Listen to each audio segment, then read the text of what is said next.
The school auditorium buzzed with noise as students filed in for the annual talent showcase. At the back of the room, a young black boy sat quietly, his violin case resting on his lap. His fingers tapped nervously against the worn leather. He had practiced for months, but now, standing in front of his classmates, and worse, his teachers, his confidence wavered. No one expected much from him. Music wasn't something people assumed he'd be good at. His teachers had even made little jokes when he first signed up. "You sure you don't want to try basketball instead?" one had chuckled. Another had smirked, "Violin's a tough instrument, you know." They hadn't meant it to be cruel, but their words stuck with him. Still, he loved the violin. There was something about the way the strings sang under his fingers, the way the music could tell stories without words. So he kept practicing, late at night when no one was around to hear. Now, as his name was called, the room erupted in half-hearted applause. A few whispers floated through the crowd. He could hear the doubt. Taking a deep breath, he stepped onto the stage, his heart pounding. The moment he lifted the violin to his chin, a few snickers came from the front row, where the teachers sat. One leaned over to another, muttering something under their breath. The boy's hands shook, but then he closed his eyes and let his fingers find their place. And then, he played. The first note rang out, clear and strong. Then another. And another. The room fell silent. The melody swelled, rich and powerful, filling every corner of the auditorium. The teasing smiles on the teachers' faces froze, then slowly melted away. This wasn't just playing. This was music. The bow danced across the strings, pulling out a melody so full of emotion that it seemed to breathe on its own. The boy's fingers moved with precision, every note ringing clear and true. The audience sat frozen, their earlier whispers swallowed by the sheer power of the music. A few rows back, a girl who had been doodling in her notebook looked up, her pencil slipping from her fingers. Near the exit, a teacher who had been checking his phone slowly lowered it, his eyebrows rising in disbelief. But the most stunned of all were the teachers in the front row, the ones who had doubted him just moments ago. Their amused smirks had vanished, replaced by wide eyes and parted lips. One of them, the same teacher who had joked about basketball, felt a strange tightness in his chest. He had heard professional violinists before, but this was different. There was fire in the boy's playing, a kind of raw passion that couldn't be faked. The teacher's earlier words echoed in his mind, and for the first time, he felt a pang of shame. On stage, the boy didn't notice any of this.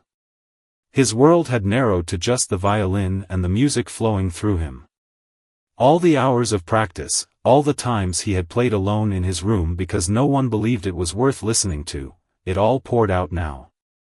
The song built to its climax, his bow moving faster, the notes soaring higher until silence. The last note hung in the air, trembling, before fading away. For a heartbeat, no one moved. Then, like a dam breaking, the auditorium erupted. Students jumped to their feet, clapping, whistling, some even cheering. A few teachers wiped at their eyes without realizing it. The boy, finally opening his eyes, blinked in surprise at the roaring crowd. His hands, still gripping the violin, shook, but this time, not from nerves. Backstage, the event coordinator stood with her hand over her mouth. She had nearly cut his performance from the lineup, thinking it wouldn't hold anyone's attention. Now, she scrambled to find the program sheet, double-checking his name. Meanwhile, the boy gave a small, hesitant bow. As he straightened, his gaze accidentally met the eyes of the teacher who had doubted him the most. The man opened his mouth as if to say something, then closed it again. There was nothing to say. The boy walked off the stage, his heart still pounding, but now for a different reason. He had played for himself, never expecting this kind of reaction. Yet as he stepped into the wings, he heard something that made him pause, a voice from the crowd, loud and clear above the noise. "Play it again." The crowd's cheers didn't die down. If anything, they grew louder, more insistent. The boy stood frozen backstage, violin still in hand, unsure what to do. He'd never imagined people would want an encore, he'd just been happy to make it through the piece without stumbling. On the other side of the curtain, the murmurs were getting more animated. "Who is that kid?" someone asked. "I've never heard anyone play like that at school before." Another voice, louder, "We want more." The event coordinator rushed over, her earlier skepticism replaced by excitement. "They love you," she said, breathless. "Do you know another song? Anything. Just go back out there." The boy hesitated. He hadn't prepared anything else, but then he remembered a melody he'd been working on in secret. It wasn't perfect, but he took a deep breath and nodded. When he stepped back onto the stage, the roar of approval was deafening. This time, he didn't close his eyes. He looked out at the sea of faces, the students leaning forward in their seats, the teachers who had doubted him now watching with something like awe. He raised his violin again. This piece was different, softer at first, like a whisper growing into a shout. It was a song he'd made up himself, born from all those lonely hours of practice when no one believed in him. The notes told a story without words, frustration turning to determination, loneliness transforming into strength. In the front row, the skeptical teacher sat completely still. His fingers gripped the edge of his seat as if the music might blow him away if he didn't hold on. He'd been teaching for 15 years, but never had he seen a student pour so much of themselves into their art. Halfway through, something unexpected happened. A girl in the third row, someone who'd never spoken to the boy before, quietly began to cry. She didn't know why. The music just made her feel things she couldn't explain. When the final note faded, the silence lasted longer this time, as if no one wanted to break the spell. Then the principal himself stood up, clapping slowly at first, then faster. Others joined until the entire room was on their feet again. The boy bowed, his face warm with emotion. As he turned to leave, the event coordinator rushed forward. "Wait," she said into the microphone. "Tell us your name." For the first time all evening, the boy spoke. His voice was quiet but clear. "It doesn't matter," he said. Then, with the faintest smile, "Just listen." And as he walked off stage for the final time that night, something remarkable happened. No one was laughing anymore. No one was doubting. They were all just watching, really seeing him for the first time. The final echoes of applause followed the boy as he disappeared backstage, violin case clutched tightly in his hands. His ears still rang with the noise of the crowd, his pulse hammering in a rhythm faster than any musical tempo he'd ever played. He barely noticed the other performers staring at him as he passed, some with admiration, others with something like jealousy. In the hallway outside the auditorium, the cool air hit his face like a splash of water. He leaned against the lockers, suddenly realizing how hard he was breathing. His fingers tingled where they'd pressed against the strings. He'd done it. Really done it. Back inside, the talent show continued, but nobody's heart was in it anymore.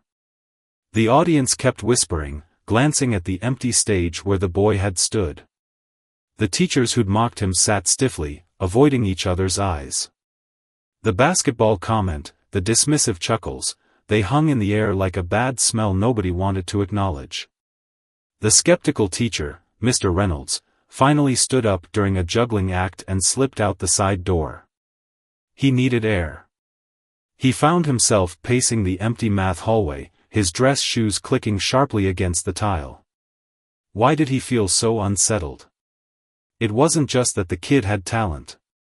It was that Reynolds had been so sure he didn't. A door creaked open down the hall. Reynolds turned to see the boy exiting the bathroom, violin case slung over his shoulder. Their eyes met. The boy froze like a deer in headlights. For a long second, neither moved. Then Reynolds did something that surprised them both. He walked forward, hands in his pockets, and said the only honest thing he could think of. "I was wrong." The boy's eyebrows shot up. He opened his mouth, closed it again. Reynolds continued, his voice rough. "That second piece, you wrote that?" A nod. "It was." The teacher struggled for words, him, who always had a sarcastic comment ready. "It was remarkable." The boy studied Reynolds' face, looking for the joke, the trap. Finding none, his shoulders relaxed slightly. "Thanks," he murmured. An awkward silence fell. Somewhere down the hall, a water fountain dripped steadily. Reynolds cleared his throat. "The school orchestra." "I'm not in it," the boy interrupted. "Why not?" A shrug. "Never tried out." The truth hung between them, unspoken, "Because people like you made me think I didn't belong." Reynolds' face flushed. He looked down at his shoes, then surprised himself again. "Auditions are next month. You should." "Hey! There you are." Both turned as the music teacher, Mrs. Alvarez, came hurrying down the hallway, her bracelets jingling. She ignored Reynolds completely, grabbing the boy's hands excitedly. "That was incredible. Why have you been hiding this from me? Do you have private lessons? Who's your teacher?" The boy shook his head. "I just taught myself. YouTube videos and stuff." Alvarez's mouth fell open. "Self-taught? That's..." She turned sharply to Reynolds, as if noticing him for the first time. "Did you hear this?" Reynolds nodded stiffly. Alvarez didn't seem to notice the tension. She was already pulling the boy down the hall. "Come with me right now. I have recordings of the City Youth Symphony's repertoire. You need to hear what real musicians sound like." Over his shoulder, the boy cast one last glance at Reynolds. There was no gloating in his eyes, no smugness, just quiet understanding. As they turned the corner, Reynolds remained frozen in the hallway. The dripping water fountain marked the seconds like a metronome. For the first time in years, the teacher who always had all the answers had no idea what to do next. The music room smelled like old wood and rosin. Mrs. Alvarez fumbled with her laptop, her fingers trembling slightly as she pulled up recordings of the City Youth Symphony. The boy hovered near the door, violin case pressing against his back like a shield.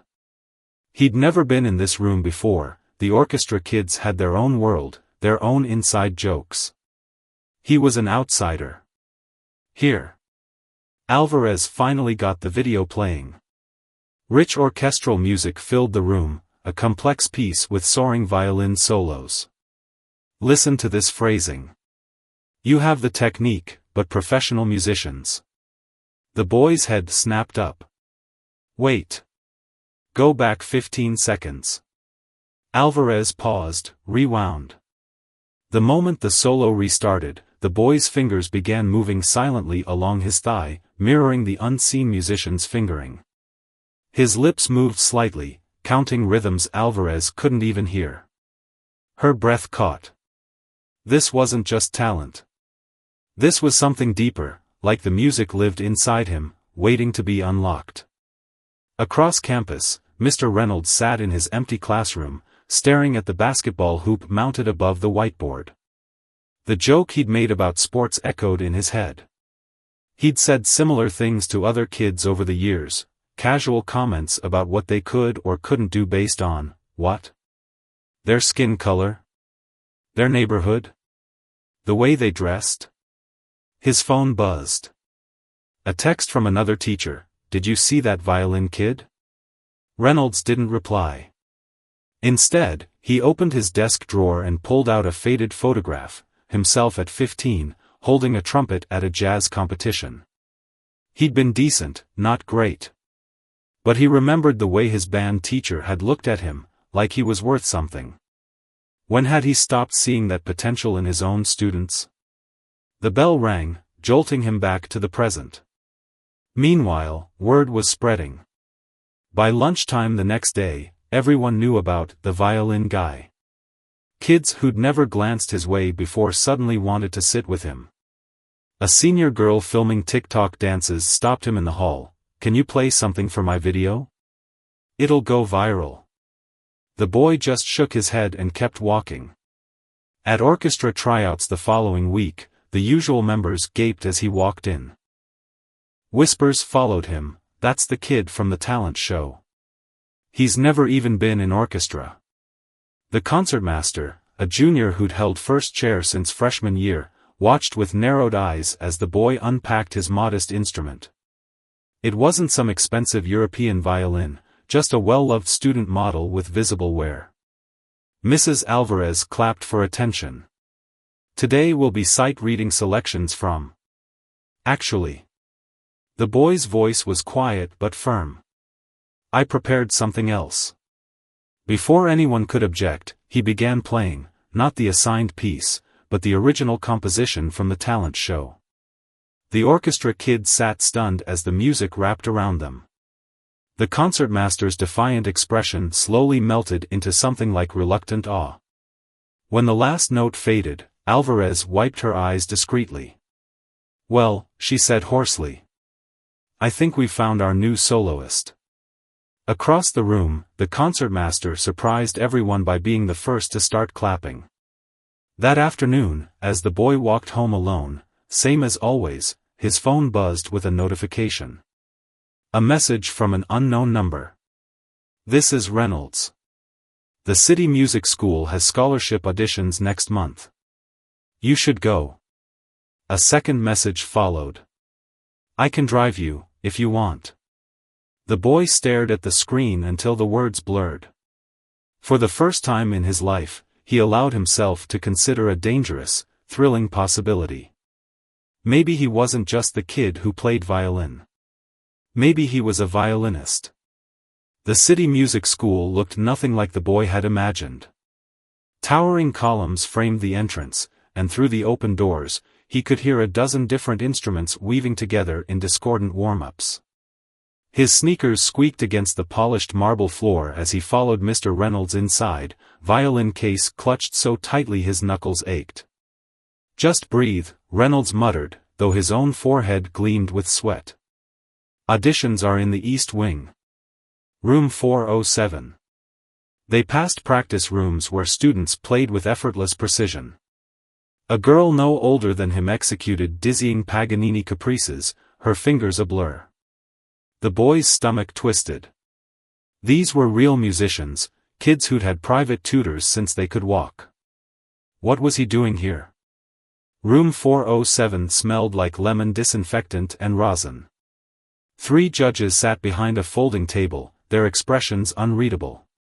The center judge, a silver-haired woman with a violin-shaped pendant, gestured to the empty chair in front of them. "Whenever you're ready." The boy's mouth went dry. This wasn't like the talent show. No cheering crowd, no shocked teachers to prove wrong. Just cold, professional scrutiny. He glanced back at Reynolds, who gave an awkward thumbs up. Then he began to play. At first, his fingers felt stiff, the notes coming out thin and uncertain.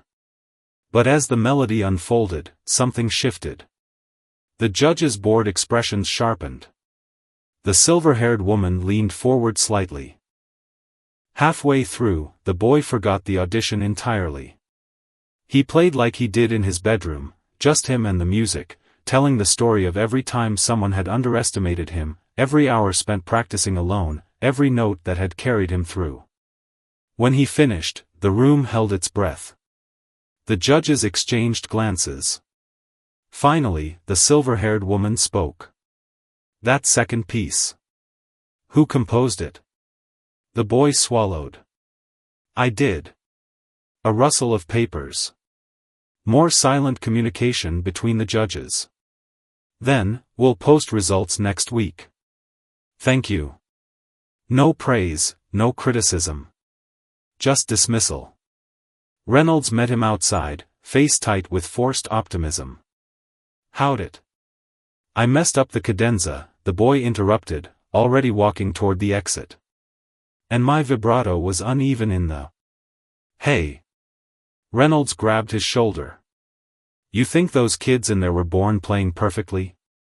He pointed back toward the practice rooms, where the Paganini girl was now repeating a difficult passage over and over, her face twisted in frustration. Even the best screw up. The difference is they keep going. For the first time, the boy really looked at Reynolds, really saw the dark circles under his eyes, the faint tremor in his hands. This wasn't just about him. Why are you doing this? The boy asked quietly. Reynolds released his shoulder. Because someone should have done it sooner. The drive back to school was silent, but not uncomfortable. As they pulled into the parking lot, Reynolds cleared his throat. Whatever happens with the audition, you're not done. Understand? The boy nodded, though he didn't fully believe it. That night, lying in bed, he replayed every mistake in his head. The shaky high note, the rushed tempo change. He was reaching for his phone to check the time when it buzzed with an email notification. Subject: City Music School Audition Results. His thumb hovered over the message. Somewhere outside, a car drove past, its stereo thumping with bass-heavy music. The familiar sounds of his neighborhood, so different from the rarefied halls of the music school. He took a deep breath and opened the email. The email header glared up at him in bold letters: "Congratulations." The boy read the words 3 times before they sank in. Full scholarship. Conditional on maintaining grades and attendance, but still, full. Tuition, instrument rental, even private lessons covered. His hands shook as he scrolled down to the details, the blue light from his phone casting shadows across his face in the dark room. He should have been thrilled. So why did his chest feel so tight? Across town, Reynolds sat at his cluttered kitchen table, staring at his own copy of the acceptance email. A half-graded stack of history tests sat forgotten beside his cooling coffee. He'd forwarded the message immediately, then immediately regretted it. What if the pressure crushed the kid? What if... His phone lit up with a call. Not the boy. Mrs. Alvarez. Did you see? Her voice crackled with excitement. They never give full scholarships to first-time applicants. The committee chair just called me, they think he could qualify for the international youth competition if... Slow down, Reynolds interrupted. Let the kid breathe. A pause. You're right. But this changes everything. Reynolds looked at the trumpet case gathering dust in his hallway. Yeah, he said quietly. It does. At school the next day, whispers followed the boy through the halls. Somehow, news of the scholarship had already spread. The orchestra kids nodded at him like he was suddenly one of them. The basketball coach, who'd been pestering him to try out for months, gave him a grudging clap on the back. Guess you really chose the violin, huh? The boy managed a weak smile. That's when he noticed the flyers. School musician wins prestigious scholarship. His face stared back at him from the bulletin board, a grainy photo from last year's yearbook beside a blown-up copy of the music school's logo. At the bottom in bold letters, Assembly Friday to celebrate. His stomach dropped. An assembly? In front of the whole school? He hadn't even told his mother yet. The next 48 hours passed in a blur of handshakes and hollow congratulations. Teachers he'd never spoken to suddenly knew his name. The principal wanted a quick chat about future opportunities. Even the lunch ladies gave him extra fries. Only one person seemed immune to the hype. The concertmaster, who'd lost first chair to him, caught him after orchestra practice. Don't let it go to your head, she said, tuning her violin with sharp, practiced twists. I've seen kids burn out before they even graduate. The words stuck with him that night as he lay awake, the city music school's welcome packet spread across his bed. Rehearsal schedules. Required repertoire lists. A calendar packed with competitions. His phone buzzed. Reynolds again. Practice room reserved tomorrow before school. If you want. Simple. No pressure. The boy stared at the message, then at the glittering future laid out in brochures around him. This was everything he'd dreamed of, wasn't it? Then why did it feel like he was preparing for a performance he wasn't sure he knew how to play? The morning of the assembly, the boy found himself standing before the practice room mirror, violin tucked under his chin. Dark circles shadowed his eyes. He hadn't slept properly in days. The sheet music for his original composition lay scattered at his feet where he dropped it after the 10th failed attempt. Every note felt wrong. Too sharp. Too flat. Too performed. The door creaked open. Reynolds didn't speak, just leaned against the piano watching as the boy's bow screeched across a sour note. "I can't do it," the boy finally said, lowering his instrument. "Not like this." Reynolds picked up a fallen sheet of music. "Then don't." "What? You think they invited you to that school because you play perfectly?" Reynolds tapped the paper against his palm. "They've got 100 kids who can play perfect. They chose you because you play like this." The boy stared at his trembling hands.